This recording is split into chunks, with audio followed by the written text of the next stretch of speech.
What if the only thing standing between a man and the life he deserved was the man himself? Not the law, not poverty, not the dust and the heat and the empty miles between nowhere and nothing. Just him, his own two hands, his own cracked voice, his own stubborn conviction that someone like her, someone that good, could never really belong to someone like him. This is a story about a drifter who rode into a dying town with nothing but a bedroll, a broken rifle, and a past that followed him like a shadow at high noon. About a woman who saw something in him that he couldn't see in himself. And about the moment he had to decide: walk away to protect her, or stay and risk destroying everything she'd built. What he chose, you won't see coming. Stay with me. This one hits different. The town of Caldwell Creek sat on the edge of the Texas Panhandle, like something God had started building and then thought better of. 3 saloons, a blacksmith, a general store with a crooked sign, a church whose bell hadn't worked since 1872, and about 260 souls who hadn't yet found a reason to leave.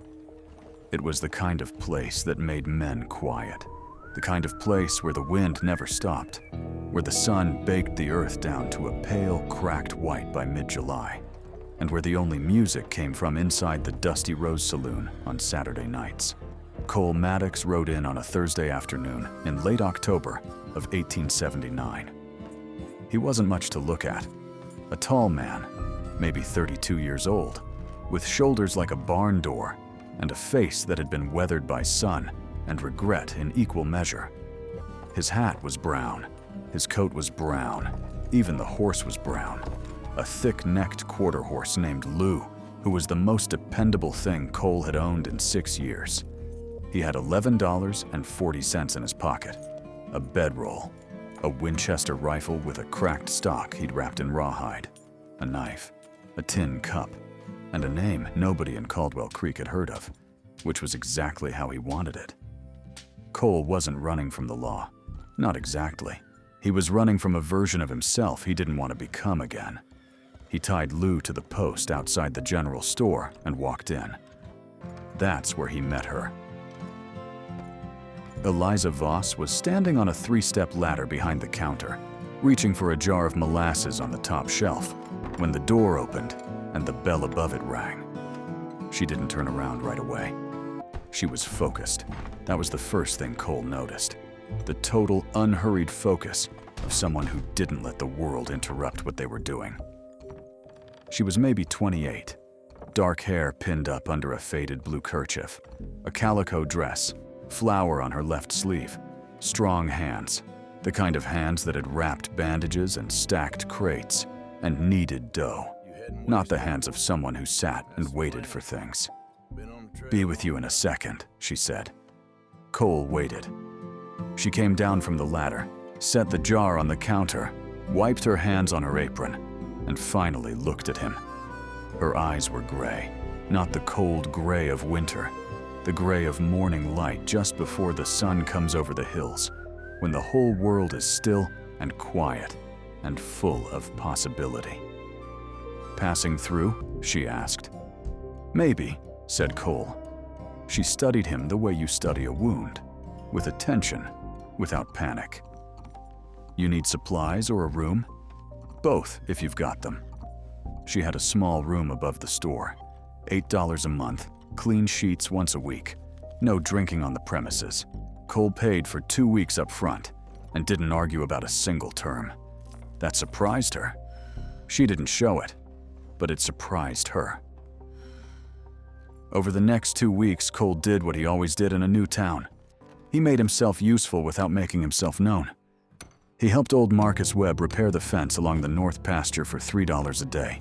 He patched the roof of the church for a sack of flour and a pot of beans, which the preacher's wife insisted on giving him, even though Cole had said it wasn't necessary. He broke a mule for the livery stable. He fixed a wagon axle for a family heading west. He was good with his hands. He was patient. He knew how to listen without speaking. And in a town that small, that was a rare and valuable thing. But he ate dinner at the general store most evenings, because that was where Eliza cooked.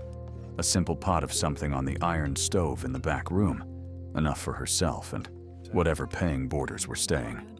And over beans and cornbread and black coffee, Cole Maddox and Eliza Voss began to talk. Not about much at first. The weather, the state of the road west, the price of flour in Amarillo versus what the supply wagon charged when it came through. Small things, safe things. But then one evening, Cole asked her why she was still in Caldwell Creek. She looked at him over her coffee cup. "Why is anyone still anywhere?" she said. "Most people I've met stay because they're afraid to leave," said Cole, "or because they've got someone keeping them." "And which one do you think I am?" Cole thought about it honestly. "Neither," he said. "I think you stay because you decided this place is worth something, and you're not the kind of person who lets a decision go." She was quiet for a long moment. "My father built this store," she said finally. "He died 3 years ago. My mother the year before. I've got a brother in Kansas City who keeps writing me letters, asking me to come live with him and his wife." She paused. "I keep writing back and saying I'm fine. Are you?" "Most days." That was all she said, but something shifted in the room. Something so small, you could have missed it if you weren't paying attention. A kind of recognition. Two people who had both been quietly carrying something for a long time, suddenly aware that the other person could see the weight. "Now, I want to stop right here for a second and ask you something. And I want you to drop your answer in the comments below. Have you ever met someone who made you feel like yourself for the first time in years? Someone who didn't need you to be different, just better? Because that's what's happening here. And it's about to get complicated. If this story is getting to you, make sure you're subscribed. There's a whole lot more where this came from, and we're just getting started." Cole stayed a third week, then a fourth. He wasn't trying to. He just kept finding reasons not to leave. There was always another fence to fix, another neighbor who needed something hauled, another small piece of Caldwell Creek that needed a pair of strong hands. But the truth he didn't say out loud yet, even to himself, was that he stayed because of the evenings, because of the coffee and the beans, and the way Eliza tilted her head when she was thinking through a problem, because of the sound of her moving around upstairs when he sat in the store doing nothing in the dark and felt, for the first time in longer than he could reckon, that he was somewhere. But Cole Maddox had a gift for spoiling good things. He knew it. He had proof of it, going back years. There was a man named Dalton Shaw who had proof of it too. Dalton Shaw had been Cole's riding partner for 3 years, somewhere between 1874 and 1877. That was during Cole's bad years. The years after the war he didn't fight in, but witnessed, after the job he lost, and the money ran dry, and the particular kind of despair that makes a young man think there's no difference between what he does and who he is. Cole and Dalton had done things that Cole wasn't proud of. Nothing that left anyone dead, but things that left people hurt in ways you can't always see. A family's savings gone, a merchant's reputation destroyed, a widow's trust taken and never returned. Cole had walked away from all of it in the summer of 1877. Just rode out of camp one morning before Dalton woke up and didn't look back.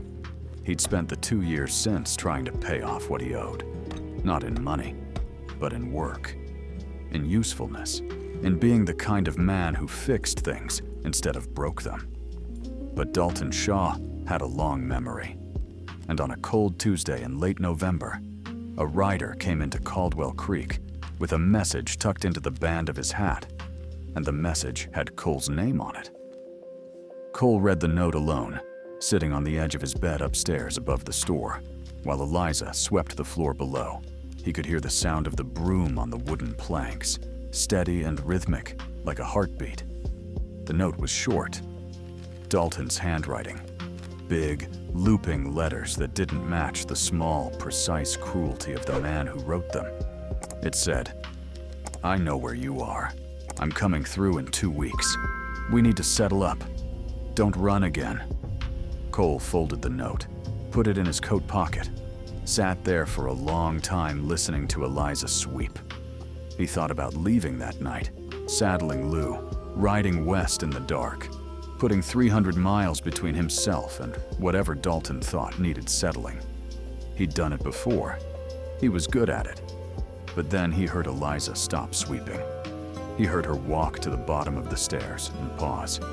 "Supper's ready," she called up. And Cole Maddox, a man who had run from everything his whole adult life, sat down to supper instead. He didn't tell her about the note.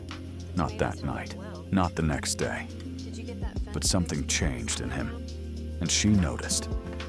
She noticed the way you notice when a season shifts. Not one big moment, but a slow, growing awareness that the light is different, and the air has changed. He was quieter, more distant. He stopped lingering at the table after supper. He went to bed earlier and got up before the sun, and rode Lou out to the edge of town in the dark, and stood there watching the horizon like it owed him something. On the 4th day, she brought it to him directly. It was morning. The store was empty. She was behind the counter, restocking a shelf, and Cole was sitting by the window with a cup of coffee that had gone cold an hour ago. "Whatever it is," she said, without turning around. "I'd rather know." He looked at the back of her head, at the way her hair caught the winter light coming through the window. "It's nothing you need to worry about," he said. She put down the can she was holding and turned around. "Cole," she said. And just the way she said his name, like it was something real, like it was something she'd decided to keep. It undid something in him he hadn't known was still tied. He told her about Dalton Shaw, not all of it. Enough. She listened without moving, without interrupting, without the flinch he'd been bracing for, the slight narrowing of the eyes, the pull back, the recalibration of who she thought he was. When he finished, she said, "What does he want?" "Money, probably. Maybe just to remind me that I owe him." "Do you?" Cole looked at his hands. "Not the way he thinks." Eliza nodded slowly. "Then that's what you tell him. It's not that simple." "I know," she said. "But running from it isn't simpler. It's just slower." That was the night Cole said it. They were on the porch. The temperature had dropped hard, and their breath made small clouds in the cold air. The stars over the panhandle were extraordinary, the kind of sky that makes you feel both very small and very awake. He'd been trying to say it for 3 days. He'd been trying not to say it for longer than that. "Eliza," he said. She looked at him. "I'm a drifter," he said. "I've got nothing. $11. Well, maybe 8 by now. A horse, a rifle with a cracked stock, and a past that doesn't travel light." He stopped, looked at the stars. "You deserve better than that. You deserve someone who can give you something, build something with you. Someone who isn't going to bring Dalton Shaw to your doorstep." She was quiet for a long moment. The wind moved through the dry grass on the edge of town, that low, hollow whisper that sounded like the land itself breathing. Then she said, very quietly, "But I need you." He looked at her. "Not I want you. Not I like you. I need you." Like he was something essential. Like he had filled in a space she hadn't even known was there. And Cole Maddox, who had ridden away from every good thing he'd ever found, before it could leave him first, felt the old instinct rise up. The one that said, "Go, before you ruin this. Before she sees what you really are. Before she understands you're not built for this." He felt it rise. And then he made a choice. Drop a comment right now. Would you have stayed? Because I want to know. And if you haven't subscribed yet, now is the time. because what happens when Dalton Shaw rides into town is something you do not want to miss. Dalton Shaw arrived on a Wednesday, 12 days after the note. He came alone, which surprised Cole. He'd half expected a small crew.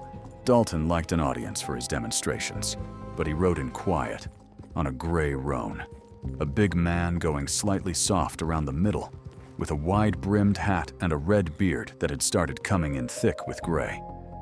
Cole was waiting for him in the street, not with a gun drawn, not with a threatening posture or a crowd at his back. He was just standing there in the cold morning air, hands at his sides, watching Dalton come. Dalton pulled up 20 feet out, looked Cole over, a slow, measuring look, the kind that was deciding something. "You stayed," he said. "I stayed," said Cole. Dalton climbed down from the roan, wrapped the reins around the post, and walked toward Cole. Not fast. The walk of a man who wasn't worried. He stopped 6 feet out. "You left me holding $400 worth of nothing in Lubbock," Dalton said. "You remember that?" "I remember." "And you never came back?" "No," said Cole. "I didn't." Dalton looked at him for a long time. The street was empty. The whole town, Cole suspected, was watching from behind windows and half-open doors. "So what are you going to do about it?" Dalton said. "I'm going to offer you $160, said Cole. "It's everything I've got, and it's everything I can get together right now. It's not 400, but it's real, and it's honest, and it comes with me telling you that I'm done. Done with that life. Done running from it. Done letting it follow me." Dalton stared at him. "You think $160 squares us?" he said. "No," Cole said, "but it's a start. And the rest of it, the part that money doesn't cover, I'm paying it back every day by not being that man anymore." The silence stretched long and thin between them, like wire pulled tight. Then Dalton did something Cole hadn't expected. He laughed. Not a cruel laugh, a short, surprised, almost involuntary bark of a laugh, like a man who just heard the punchline to a joke he'd been waiting years for. "You really went and fell in love with somebody," Dalton said. It wasn't a question. Cole didn't answer. Dalton shook his head slowly, looked down at the dust of the street. When he looked back up, something in his face had shifted. Older, quieter, a little tired. "All right, Cole," he said. "Give me the money." Cole gave him the money. Dalton rode out by noon, without incident, without looking back. He didn't shake Cole's hand. He didn't say anything else. He just took the bills, counted them, folded them into his coat, and went. Cole watched him go from the middle of the street until the gray roan was a dot on the horizon, and then nothing at all. Then he heard the door of the general store open behind him. He turned around. Eliza was standing in the doorway, her arms crossed against the cold, watching him. She'd seen all of it. He could tell by the look on her face. Not fear, not relief exactly, but something deeper. Something that recognized what it had cost him to stand there instead of run. "Is it done?" she asked. "For now," said Cole. She nodded. "Come inside," she said. "It's cold." And he did. Now, here's what I want you to sit with for a second. The hardest thing Cole Maddox ever did wasn't facing Dalton Shaw. It wasn't paying money he didn't have, or standing in the street of a town that wasn't his yet and refusing to run. The hardest thing was letting someone need him. Letting her words, "But I need you," land somewhere real inside him, and choosing not to deflect them. Choosing not to decide for her what she deserved. Choosing to believe, against every instinct he had, that maybe the thing she needed and the thing he was could actually be the same thing. That's the story of the Wild West that doesn't get told very often. Not the gunfights, not the gold rushes, or the land grabs, or the cattle drives. the story of what it costs to stop moving, to put down the bedroll and the cracked rifle and the habit of disappearing and decide. Right here, in this dusty little town, with this woman who swept her floors in the morning light, that this is where you belong. Cole stayed in Caldwell Creek. He never did fix the Winchester. He bought a new one the following spring with money he'd saved up from a full winter of work. He fixed the church bell too, with help from Marcus Webb and a length of new chain from the supply wagon. The first Sunday, it rang again. Eliza stood outside on the steps of the general store and listened to it, and Cole stood beside her, and neither of them said a word. They didn't need to. What do you think? Did Cole make the right call? Was walking toward Dalton braver than walking away from Eliza? Tell me in the comments. I read every single one. And if you want more stories like this one, stories that dig into the real human questions underneath all the dust and the horses and the wide open sky, make sure you're subscribed. We've got a whole frontier ahead of us. This video is an artistic reconstruction created with the assistance of artificial intelligence, developed independently and exclusively to entertain and share stories with you. The characters, locations, events, and situations depicted are fictional and reflect the creative vision of the authors. For historically verified accounts of life in the American West, we encourage you to explore academic sources, museum archives, and published historians who have dedicated their work to preserving that record.